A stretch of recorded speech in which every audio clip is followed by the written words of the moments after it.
Cristo si è fermato alla Casera Ferron, potremmo dire, perché qui finisce la pista forestale e qui finisce la civiltà.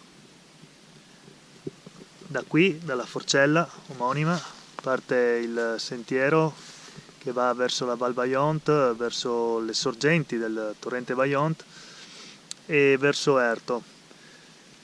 Ci addentriamo da qui in avanti attraverso questo sentiero che è poco segnato e pochissimo frequentato, in un'oasi di autentico wilderness.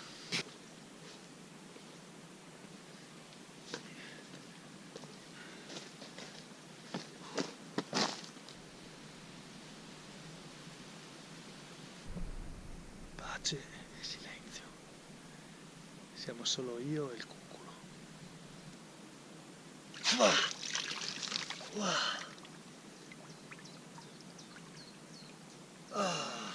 Che goduria. Qua i telefonini già non prendono più e questo è già il primo segnale, il primo indice del fatto che ci stiamo addentrando in un territorio wilderness.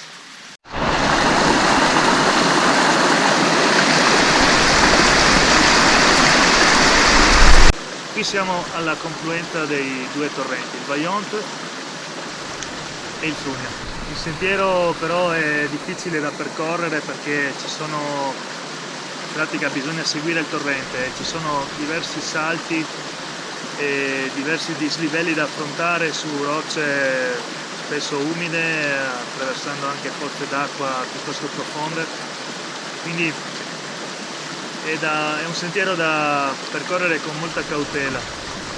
Cosa c'è di meglio di un po' di crioterapia per ritemprare il fisico dopo una bella sfacchinata? Niente, e quindi ora daremo una dimostrazione pratica di come si può effettuare la crioterapia in un torrente di montagna.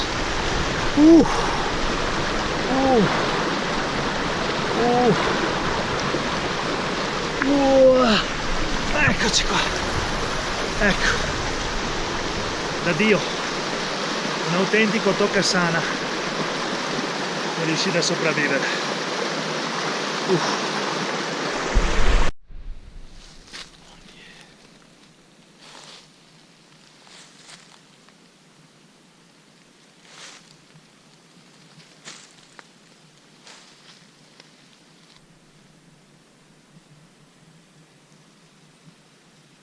Non ci sono sentieri, i sentieri non sono segnati e non è così difficile perdersi. Però in compenso ci troviamo in un luogo davvero incontaminato.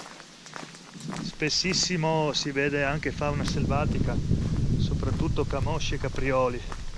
Anche poco fa ho visto una coppia di caprioli, credo madre e figlio, credo.